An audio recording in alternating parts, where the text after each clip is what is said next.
সেই ভরসাতে অনুব্রত মণ্ডল ওই রকম একটা কথা বলেছে। দল মানে মমতা ব্যানার্জি ওকে চেয়ে বেশি কিছু করতে পারবে। এই তৃণমূলের কেওড়ামির ফলে এখন পুলিশ তাদের ভয় পায় এবং তার ফলে পুলিশের অথরিটি পুরোপুরি শূন্যে এসে ঠেকেছে। প্রধানমন্ত্রী নরেন্দ্র মোদীকে উদ্দেশ্য করে মমতা বন্দ্যোপাধ্যায় বলছেন, আপনি কেন আগে আপনার নিজের স্ত্রীকে সিঁদুর দেন না? মণিপুরে গেলেন না কেন? আপনার তো ওখানে যাওয়া উচিত ছিল।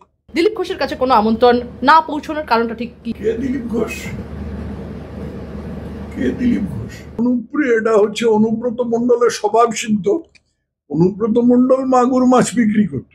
এখন মাগুর মাছ বিক্রি করা তো কোনো নয়, কোনো অন্যায় নয়, কোনো পাপ নয়, কিন্তু মাগুর মাছ বিক্রি করার বড় জায়গায় বড় একটা আয়তন, একটা জেলা নিয়ে রাজনীতি করার দুটোর মধ্যে তফাৎ আছে। যে যদি সৎ রাজনীতি মোটামুটি ভাবে আজকের পশ্চিমবঙ্গের ভয়াবহ পরিস্থিতির মধ্যে যদি সৎ রাজনীতি করতে হয় তাহলে এই মাগুর মাছ বিক্রির উপরে উঠতে হবে। সেটা অনুব্রত মণ্ডল পারেনি এবং অনুব্রত মণ্ডলের কাছে ওই মেছুড়ে ভাষাই তার মুখে থেকে গেছে, সেটাই করেছে। কিন্তু এর মধ্যে যেটা লক্ষ্য করা সেটা হচ্ছে যে অনুব্রত মণ্ডল বলেছিল, আমি বুঝেছি তুই রেকর্ড করছিস, কথা কর রেকর্ড। তার মানে অনুব্রত মণ্ডল ভয় পায় না। অনুব্রত মণ্ডল জানে যে আমি যাই করি না কেন আমাকে কেউ কিছু করতে পারবে না, একমাত্র সিবিআইডি করতে পারে, কিন্তু অনুব্রত মণ্ডলের বস অর্থাৎ মমতা ব্যানার্জি কিছু করতে পারবেন না, কারণ তিনি তার সাহায্যেই যেতেন। সেই ভরসাতেই অনুব্রত মণ্ডল ওই রকম একটা কথা বলেছে। আপনি একটা কথা বললেন যে রীতিমতো যে ঔদ্ধত্যের সাথে অনুব্রত মণ্ডল বললেন তুই রেকর্ড করছিস, আমি জানি, তাতেও এই অডাসিটি। এবং তারপরেই আমরা দেখলাম তার দলের যে অর্থাৎ তৃণমূল কংগ্রেসের যে অবস্থান, সেখানে তৃণমূল কংগ্রেসের তরফ থেকে একটি বিজ্ঞপ্তি দেওয়া হলো যেখানে বলা হলো যে আগামী 4 ঘন্টার মধ্যে অনুব্রত মণ্ডলকে ক্ষমা চাইতে হবে। এবং অনুব্রত মণ্ডল তিনি একটি যে ভাষায় সেখানে অজস্র ত্রুটি বিচ্যুতি সেই লেটারটি, সেখানে সেটিও ভাইরাল ইতিমধ্যে সোশ্যাল মিডিয়ায়। তিনি ক্ষমা চাইলেন এবং বললেন যে তিনি নাকি অনেক রকমের ওষুধ খান, তাই এই মন্তব্য করেছেন। কি বলবেন স্যার? এগুলো তো ভুজুং বাজুং দেয়া, মানে উইশি কতগুলো কথা বলা। আমি যদি একটা লোককে খুন করে বলি যে ভুল হয়ে গেছে, আমি ক্ষমা চাইছি, তাহলে সেটা মাপ হয়ে যাবে? ঠিক সেরকম একজন পুলিশ অফিসারকে, তাকে পুলিশ অফিসার জেনে তাকে ভয় দেখানো, সেটা একটা অপরাধ, দণ্ডযোগ্য অপরাধ। সেটা অনুব্রত মণ্ডল খুব ভালো জানে। কিন্তু অনুব্রত মণ্ডল যে ক্ষমা চাইছে তার মানে হচ্ছে যে ও জানতো যে দল ওকে এর চেয়ে বেশি কিছু করতে পারবে না। দল মানে মমতা ব্যানার্জি ওকে এর চেয়ে বেশি কিছু করতে পারবে না, সেই সব জেনেই ও করেছে। স্যার, একটা প্রশ্ন হচ্ছে, সমাজের বিভিন্ন আঙ্গিকে একজন আইসি স্থানীয় অফিসারকে একজন রাজনৈতিক নেতা যে দ্ব্যর্থহীন ভাষায় তিনি অপমান করছেন, পুলিশের অবস্থানটা কোথায় স্যার? পুলিশের অবস্থানটা শূন্যে। পুলিশের অবস্থান শূন্য। মানুষ সরকার বলতে পুলিশকে বোঝে। মানুষ তো আর মুখ্যমন্ত্রী বা প্রধানমন্ত্রীকে চোখের সামনে পায় না, কিন্তু পুলিশকে চোখের সামনে পায়। সেই জন্য মানুষ সরকার বলতে পুলিশ বোঝে, অথরিটি বলতে পুলিশ বোঝে। এখন এই যে একটা কঠিন ভাষা প্রয়োগ করছি, মানে তৃণমূলের কেওড়ামির ফলে, এটা সিপিএম এর আমলেও ছিল, তৃণমূল সেটাকে আরো কাঁচা আকারে নিয়ে এসছে আর কি। এই তৃণমূলের কেওড়ামির ফলে এখন পুলিশ তাদের ভয় পায় এবং তার ফলে পুলিশের অথরিটি পুরোপুরি শূন্যে এসে ঠেকেছে। অতএব পুলিশের অবস্থান কোথায় আছে তুমি বুঝে নাও।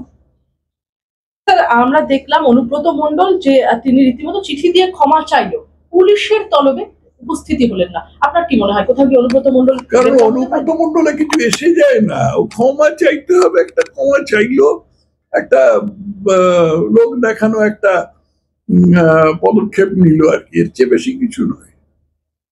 কল্যাণ বন্দ্যোপাধ্যায় তৃণমূল সাংসদ, অন্যদিকে আইনজীবী, কল্যাণ বন্দ্যোপাধ্যায় বলছেন যে ও যে গালাগালি দিয়েছে সেটা নিঃসন্দেহে ভালো নয়, কিন্তু গালাগালি দিলেই কি কগনিজেবল অফেন্স হয় নাকি নন কগনিজেবল অফেন্স হয়? যে কেসে পুলিশ অ্যারেস্ট করতে পারে না, সঙ্গে সঙ্গে বেল দিয়ে দিতে হয়, তাতে কি করে গ্রেফতার করবে? একদম বার্তা দেওয়ার জন্য তো আর হয় না এগুলো। আমার ইমোশন স্যাটিসফাই করার জন্য তো আইন নয়, আইনের পথে চলবে। কি বলবো?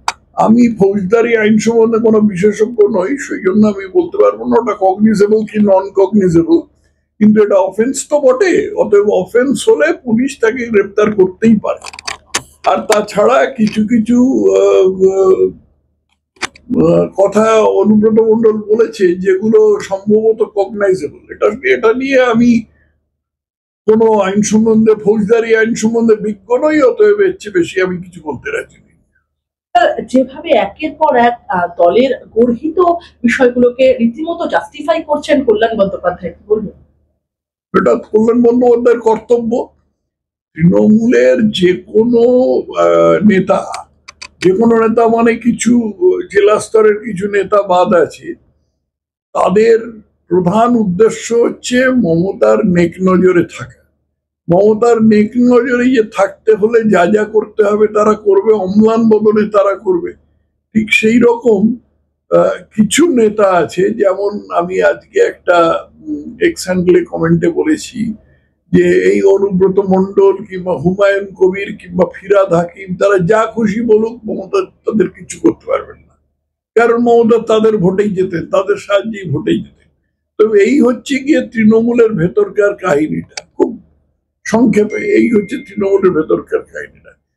বেশিরভাগ লোক মমতাকে খুশি করতে চায়, আর কিছু লোককে মমতা একেবারে অত্যাবশ্যক বলে মনে করেন, তাদের ছাড়া উনি চালাতেই পারবেন না, অতএব তাদেরকে উনি কিছু করতেও পারবেন না। সাম্প্রতিককালে একদম আলিপুরদুয়ারে এসেছিলেন প্রধানমন্ত্রী নরেন্দ্র মোদী, এবং সেখান থেকে 26-এর নির্বাচনের সুর কার্যত তিনি বেঁধে দিলেন।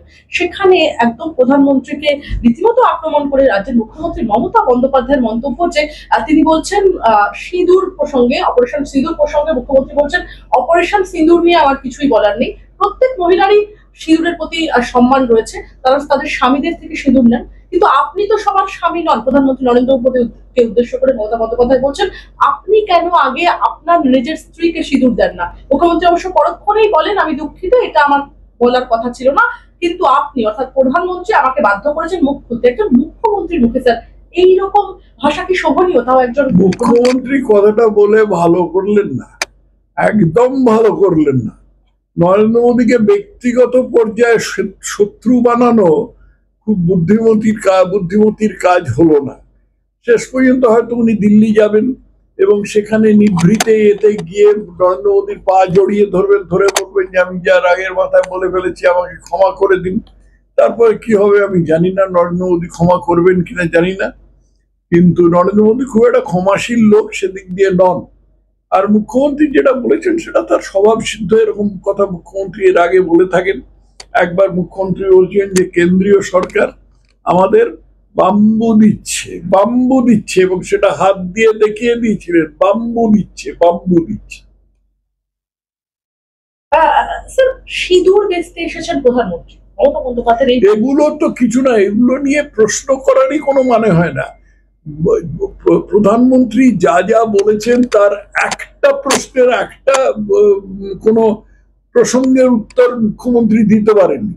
মুখ্যমন্ত্রী গেল সিঁদুর কথাটা নিয়ে খেলেছেন, সিঁদুর কোথায়, সিঁদুর কে কাকে মাখায়, তাহলে ইনি কেন মাখাচ্ছেন, ইনি অমুককে কেন মাখাননি, সিঁদুর কথাটা নিয়ে খেলেছেন। সেটা তো হলো না, তাতে তো কোনো কিছু উপপত্তি হলো না। যেটা বলার দরকার ছিল, প্রধানমন্ত্রী যে সাবস্ট্যান্সিয়াল কথাগুলো বলছিলেন, মানে প্রয়োজনীয় কথাগুলো বলছিলেন, সেই কথাগুলো পশ্চিমবঙ্গের দুর্নীতি সে সম্বন্ধে মুখ্যমন্ত্রীর কিছু বলার দরকার ছিল, সেগুলো তো উনি বলেননি। উনি শুধু সিঁদুর নিয়ে খেলেছেন। এটা কি মানুষ বুঝতে পারে না? বুঝতে পারে। মুখ্যমন্ত্রী মমতা বন্দ্যোপাধ্যায় বলছেন মুর্শিদাবাদ এবং মালদাহে যে ঘটনা ঘটেছিল, রীতিমতো যে পরিস্থিতি তৈরি হয়েছিল, সেই ঘটনার পেছনে রয়েছে বিজেপি, তথ্য প্রমাণ দিয়ে দেবো। এত বছরে কি দিয়েছে? দিচ্ছেন না কেন? দিয়ে দিন না প্রমাণ, তথ্য প্রমাণ দিয়ে দিন না। সবাই জানে কারা করেছে। ধুলিয়ানে যে ওই শামশেরগঞ্জ না শামশেরাবাদ, সেখানে যে পিতা পুত্রের মৃত্যু হয়েছে, খুন করেছে, ওখানকার স্থানীয় কাউন্সিলর তাতে প্ররোচনা দিয়েছেন এবং তাদের হিন্দু বলে খুন করা হয়েছে, অন্য কোনো কারণে খুন করা হয়নি। এটা বিজেপি করিয়েছে। মুখ্যমন্ত্রী প্রমাণ দিয়ে দিন যে বিজেপি করিয়েছে। ইদানিং যাবৎ যেভাবে সাম্প্রদায়িক হিংসা বা দাঙ্গার ছবিটা উঠে আসছে পশ্চিমবঙ্গে, কোন দিকে যাচ্ছে আজকে বাংলা? খুব খারাপ দিকে যাচ্ছে, সাম্প্রদায়িকের দিকে যাচ্ছে। আর যে যত সাম্প্রদায়িকতা করছে সে তত উল্টে বলছে না তুই সাম্প্রদায়িক, বিজেপি সাম্প্রদায়িক, বিজেপি দাঙ্গাবাজ। পশ্চিমবঙ্গে এতগুলো দাঙ্গা হলো মমতা ব্যানার্জি ক্ষমতায় আসার পরে, এবং তার আগেও সেই দেগঙ্গায় দাঙ্গা হয়েছিল। তারপরে আমি নিজে দেখেছি একটা নলিয়াখালী বলে একটা জায়গায় ক্যানিং এর কাছে, সেখানে দাঙ্গা হলো। তারপরে হাওড়ার একটা জায়গায় দাঙ্গা হলো আমাদের এর ওপরেই, যেখানে আন্দুল হাইওয়ে গিয়ে এতে পড়েছে, সেখানে ন্যাশনাল হাইওয়েতে পড়েছে, তার কাছেই দাঙ্গা হলো। মালদার কালিয়া চকে দাঙ্গা হলো, বাদুড়িয়ায় দাঙ্গা হলো। এই সমস্ত দাঙ্গাগুলো কে করেছে? এই দাঙ্গাগুলো মুসলমান করেছে, এবং মুসলমানরা সবাই জানে যে মুসলমানদের সম্পূর্ণ সমর্থন তৃণমূলের পেছনে। অতএব এখন তৃণমূলের থেকে বেরোবার উপায় কি? বেরোবার উপায় হচ্ছে বিজেপিকে বলা বিজেপি দাঙ্গাবাজ, নিজে করাচ্ছেন দাঙ্গা, আবার বলছেন বিজেপি করে, বিজেপি দাঙ্গাবাজ। মমতা বন্দ্যোপাধ্যায় বলছেন এখনো কোন রকম কোনো জঙ্গি কেন গ্রেফতার হলো না, এবং প্রধানমন্ত্রীকে উদ্দেশ্য করে মমতা বন্দ্যোপাধ্যায় বলছেন এত বড় বড় কথা বলেন, সেনাকে স্যালুট করতে আসবেন ভেবেছিলাম, সিকিমে তো গেলেনই না, ভয় পান নাকি? বিদেশে তো এত ঘুরতেন, প্রচার হওয়া উচিত সেনার, এখনো জঙ্গিদের গ্রেফতার করতে পারেননি, সব সব দেখানোর জন্য। প্রচার হওয়া উচিত সেনার, কিন্তু প্রধানমন্ত্রীর প্রচার হওয়া উচিত না। দ্বিতীয় মহাযুদ্ধে যে চার্চিল জিতেছিলেন, চার্চিলের তত্ত্বাবধানে ব্রিটেন জিতেছিল, সেটা চার্চিলের কোনো কৃতিত্ব নেই, হওয়া উচিত সেনার। রুজভেল্ট যে জিতেছিলেন সেটা, বা স্ট্যালিন যে জিতেছিলেন, সেটা তাদের কোনো কৃতিত্ব নেই। এরা, চার্চিলের উচিত ছিল উর্দি পরে বন্দুক বগলে করে ওখানে নামা। ইন্দিরা গান্ধীর উচিত ছিল 1971 সালে বাংলাদেশে গিয়ে শাড়ি গুটিয়ে জলকাদার মধ্যে গিয়ে লড়াই করা। এই সমস্ত বোকা বোঝাবার চেষ্টা করছেন মমতা ব্যানার্জি। মানুষকে কি এত বোকা বাজেন? ভাবেন, মামাটি মানুষের সাথে বোকাটা জুড়ে দিন দেখেন। মমতা বন্দ্যোপাধ্যায় রীতিমতো প্রধানমন্ত্রী নরেন্দ্র মোদীকে চ্যালেঞ্জ করছেন, একটা ওপেন চ্যালেঞ্জ করে তিনি বলছেন আপনাকে খোলা চ্যালেঞ্জ জানাচ্ছি, আজ বাংলা নিরাপদ বলে আপনি ঠিক নির্বাচনের আগে এখানে আসেন বাংলার মানুষকে ভুল বোঝাতে, উৎসাহটাতে ষড়যন্ত্র করতে। মণিপুরে গেলেন না কেন? আপনার তো ওখানে যাওয়া উচিত ছিল। রাজনৈতিক কারণে গেলেন না, অবভিয়াসলি পরিষ্কার একেবারে রাজনৈতিক কারণে গেলেন না। বাংলা নিরাপদ যদি না হতো, উনি যদি আসতেন, তাহলে মমতা বন্দ্যোপাধ্যায়কে আটকাতে পারতেন?